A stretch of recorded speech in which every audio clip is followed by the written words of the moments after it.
Good afternoon. This is chapter 19. In this lecture, we're going to be talking about the piano music of the Romantic period. So, in this lecture, we're going to focus on three composers of the Romantic period. We're going to talk about the piano music of Robert Schumann, we're going to talk about Frédéric Chopin, and we're going to talk about the music of Franz Liszt. Now, when we talk about piano music in the Romantic period, um, during this period, the piano it's evolving, and in fact, it's in this time period that the modern piano, as we know it, comes about. Now, keep in mind, during the classical period, pianos were a little bit smaller. They didn't have the 88 keys. Today, all pianos have 88 keys. Also, in the classical period, they had these wooden sounding boards. Now, during the Romantic period, we start to see metal sounding boards, okay, or these cast iron sounding boards, which gives it a very, very rich, powerful sound. Because we have pianos that become much larger. Now we have 88 keys. They have thicker and stronger strings. There's even what we call cross stringing, where you'll have strings going straight up down this way, and then strings going across as well, and that gives it a more richer sonority. And then, of course, we have the addition of pedals. We have a sustain pedal, and we also have a soft pedal. So again, the piano's evolving during this period. And of course, keep in mind now, we'll talk about the piano music of the time is going to evolve to reflect this. Now, we do see the piano as a status symbol in the home. Keep in mind that during this time we have the Industrial Revolution, and pianos become more mass produced, so they're much more available. And for wealthier or upper class and even upper middle class, we're going to see the piano in the home. In fact, a lot of homes in the upper class or the wealthy are going to have like a small room, maybe a music room or a parlor that they after dinner time they would go and they would sit down and they would play some songs on the piano, or maybe they would sing some German lead. So the piano becomes a staple in a lot of homes in Europe and even America. So due to this, we have a couple new things. We have a large market for pianos. We have a large market for sheet music. And sheet music is the main way that piano music is going to be transmitted or disseminated throughout Europe and America. Now, we're also going to see large audiences go to these concerts. They're going to the local concerts in their town hall. Maybe they'll travel to the bigger cities to see these concerts, but there's going to be a much bigger draw for piano virtuosos. These virtuosos like Clara Schumann and Franz Liszt will be going from town to town to town, playing these crazy difficult piano concertos and these big improvisatory, works. Have like rapid octaves, big racing chromatic scales, and really, really impressive virtuosic talent that they're going to be displaying at these concerts. The first person we're going to talk about is the composer Robert Schumann. Robert Schumann, he's a pianist and he's a composer in 1810 to 1856. And he was a phenomenal pianist during his time. But as you'll see, his career as a pianist kind of ended with a self-inflicted hand injury. He was kind of trying to stretch his hands to do more crazier things, and he created a machine to help stretch his hands, and I think it ripped a few ligaments in his hand, which left him unable to play. So afterwards, he had to focus on different avenues of making money. So he focused on composition, and he also focused on writing about music as well. So in the 1830s, he definitely did write a ton of piano music. A lot of his earlier compositions were piano music.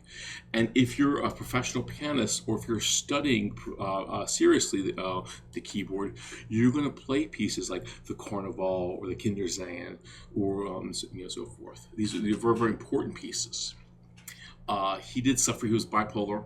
and he did have a mental illness throughout his life, and that did play a big role in his life, you know.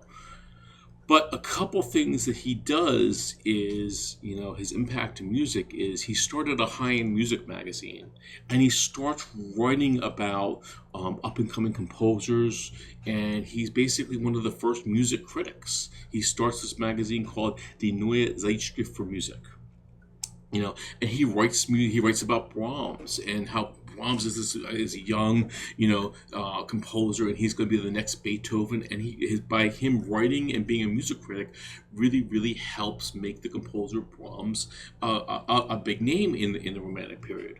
And we'll talk about that later on when we talk about Brahms. So again, he's writing as a literary critic. He definitely he wrote some of his music. He would sit down, you know, as the story goes, and he would read passages from like a novel or a poem, and he'd be sitting playing and making music to accompany that, you know. And the characters of Eusebius and Florestan, these are characters that come out in his music a lot. You know, Eusebius is very sensitive and meek, where Florestan is very assertive and fury. And you'd have this dichotomy between the two of them in some of his pieces. Another note is he wrote Lieder, okay, or German songs, and he wrote hundreds of songs and really important songs. And of course, he wrote large-scale works as well. He's got a great piano concerto. He's got several symphonies added to the musical canon. The piece we're going to look at today is called Träumerei, or it translates to dreaming. Okay, and the piece is a small piano piece, maybe 2-3 minutes long, and these piano pieces are called miniatures, or they're also called character pieces. Okay, you know, a character piece, it's a small piece, and it's designed to encapsulate like a single mood. Okay, most times they're one movement, maybe an ABA form. Okay, but they're short. Okay, they're 2-minute pieces. Again, this comes out of the Romantic period. It's either going to be really big and really long, or it's going to be like short pieces, or kind of maybe unfinished kind of compositions, or leave you kind of up in the air sometimes. So the Kinderscenes, it translates to scenes from the childhood, and it's a set of 13 short pieces for piano. Okay, and these pieces were designed to be played in this middle class parlor. You know, maybe on the weekend or after dinner time, you go into the parlor and you play some music. Okay, and I don't want to say they're programmatic. I'd say that maybe they're quasi-programmatic, so they do have a narrative to them, kind of a suggestion of dreaming and so forth. And a lot of the pieces, you know, basically Schumann's reminiscing on what it was like to be, you know, a young child. So it's reminiscence of grown-ups for grown-ups, you know, not for children. Kind of reminiscing about the days of youth. So we're going to look at dreaming from the Kinderscene. So we're going to listen to a little bit of Träumerei, or Dreaming. Okay. Now this is a small 2-minute piece for solo piano. Okay, trying to capture this kind of dreaming kind of mood. It's in ternary form, which is the ABA form. So the A form is like this dreamlike melody. Let's listen.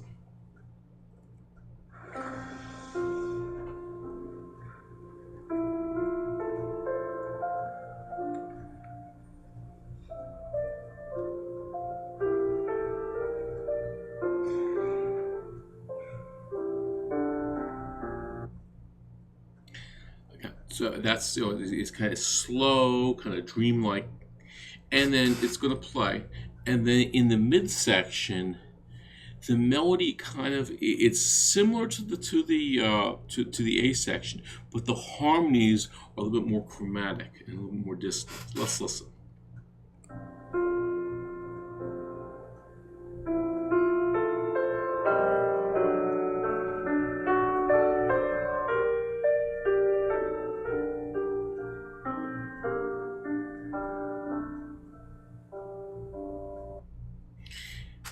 has these kind of chromatic shifts, and we have this new extended harmony.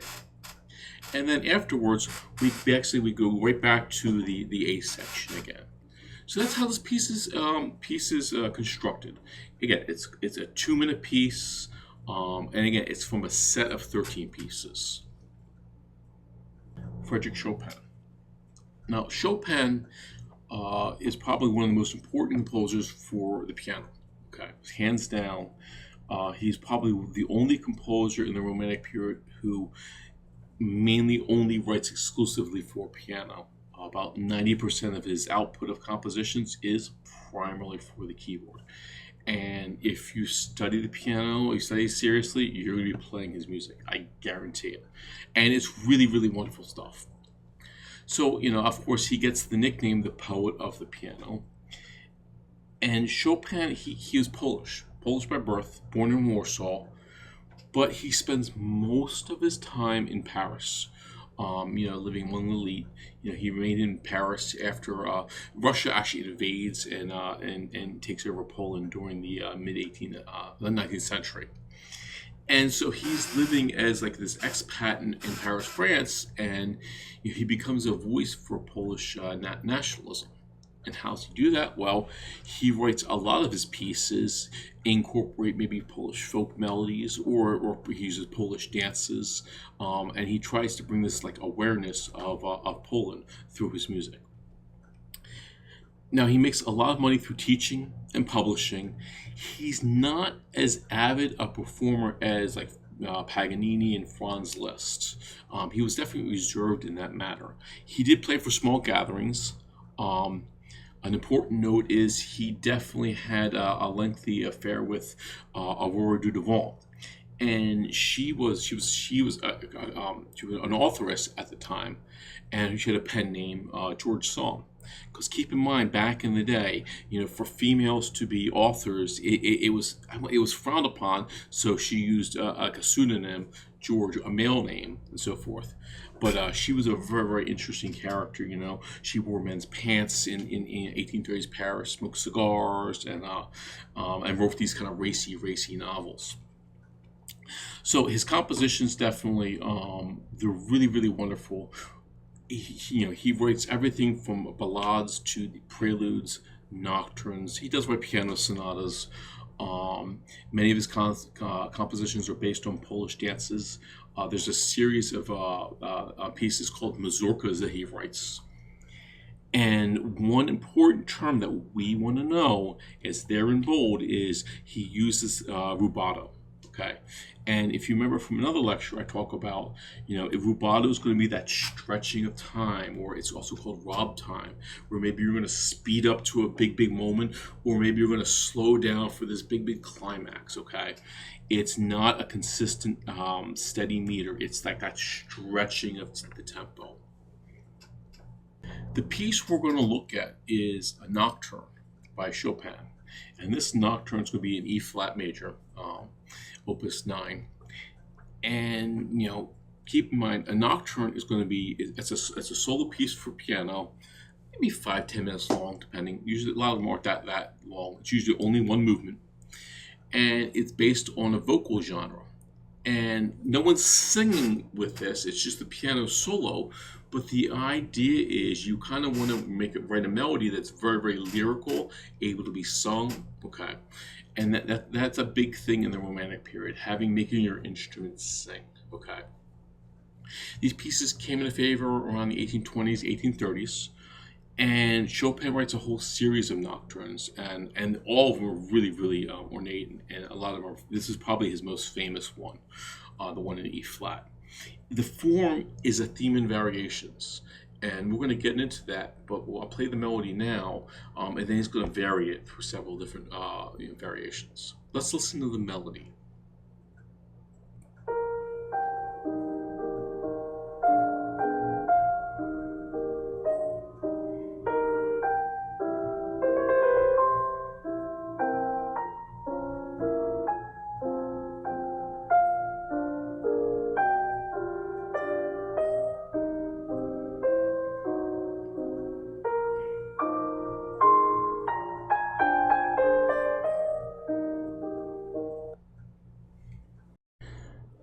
So talking about Chopin's Nocturne in E flat, the form of the piece is a theme and variations.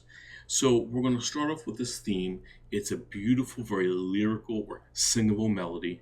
And if you look, it's cantabile. Cantabile means to be able to, or in the style of singing.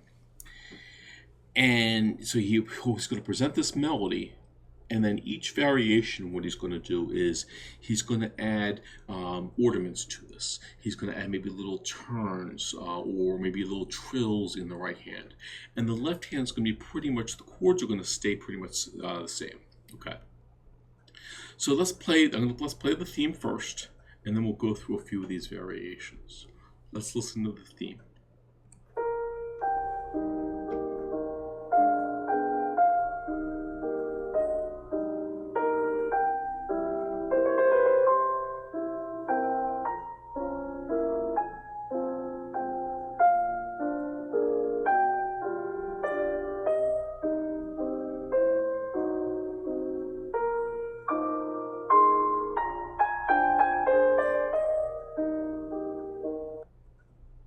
Now, let's listen to a variation.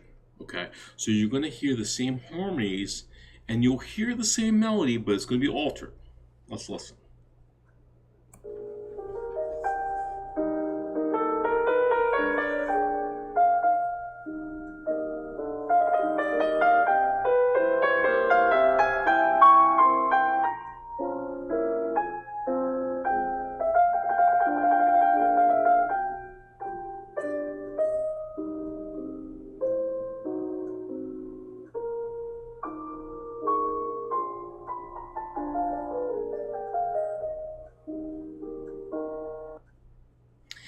Now, with the second variation, is going to take it to even be more ornamented. So it's going to take it to the next level.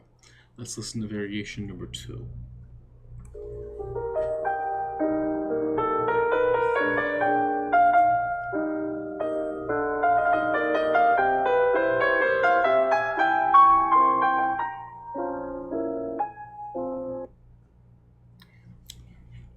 Now, before the piece ends, the music kind of has a brief pause, and we have this kind of cadenza, okay?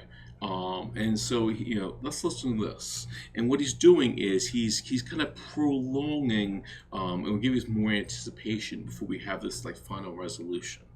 Let's listen to this coda.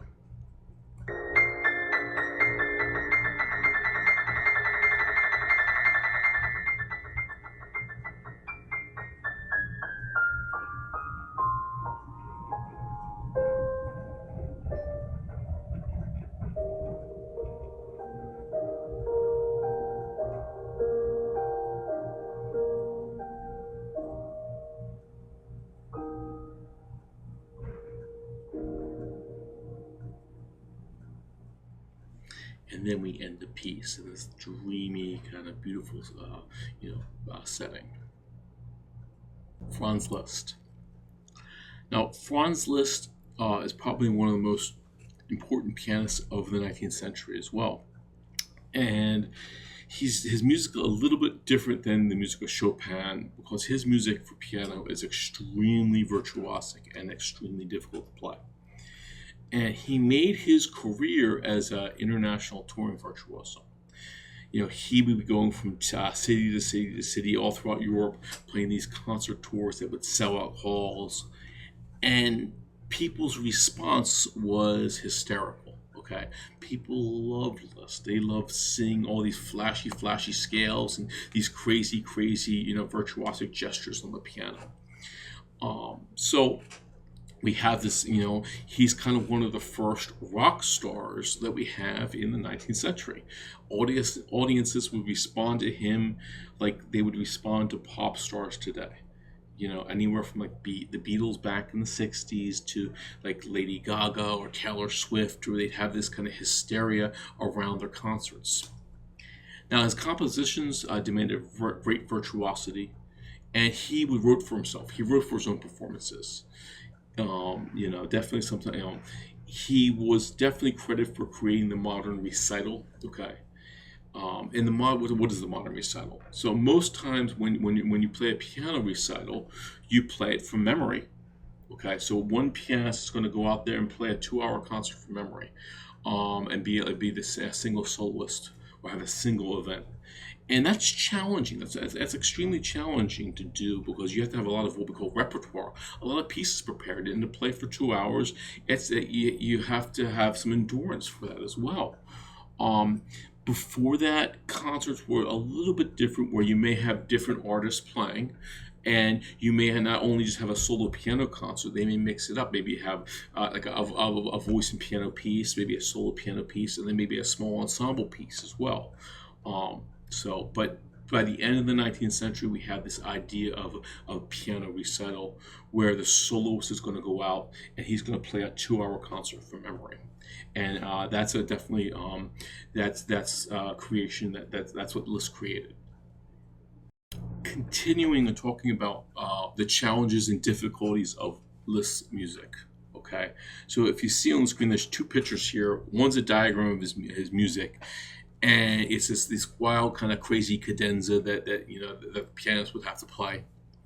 And then also there's a caricature of Liszt, and he's playing, and you see he looks like kind of like an octopus with all these hands playing, and the piano's it's just busted. And it's this idea that he's moving so fast, and you can't even keep up with him visually, which is a great caricature, and that's what people thought of when they looked at and when they listened to his music. So let's listen to an excerpt, and this is a cadenza from one of his concert pieces.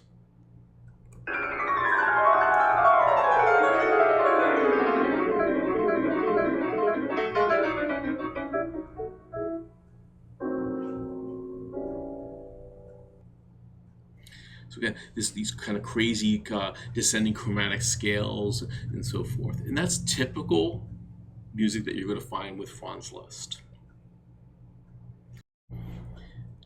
Now, the work we're going to listen to by Liszt it's a concert etude, Uno Spiro, and the etude this piece is about 5 minutes long, and it's a theme and variations.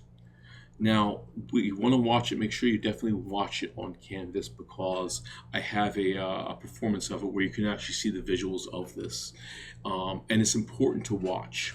Okay, so a couple things, and I'm going to tell you why in a second. So first off, an etude is a short piece or short composition that focuses on a specific technique. Now, briefly, so what happens is, in the classical period, composers, when they're teaching, would write these pieces for their students, and they'd be kind of dry and dull, but they'd be like educational pieces. A composer back in the classical period, his name was Karl Czerny. He wrote books and books of these dry technical pieces. And in the Romantic period, the philosophy changes. With composers like Liszt and Chopin, they say, well, listen, we're going to write etudes, so these technical pieces to help our students, but we're going to make them musical. We're going to make them so we can kind of show our technique. They can be used to improve pianist performance, but they can also be played in a concert hall. And Chopin was one of the first people to do this. He has two books of etudes that are very, very popular, and they're beautiful, all of them great. Okay. Liszt's etudes, they're very, very musical as well. However, they're much, much more demanding and challenging virtuosically. They're more difficult. Okay. With this etude, though, it has a lot of cross-hand playing. Okay, and what that means is you'll be playing some arpeggios, but you'll be playing the melody with the right hand, and the left hand's going to cross over the right hand to play bits of that melody as well. And with this, the etude is you have one melody, and each of the hands is playing notes within that melody, but you have to make it sound seamless, like you're like one hand is playing, when in actuality 2 hands are playing. Okay. Let's go listen to this melody.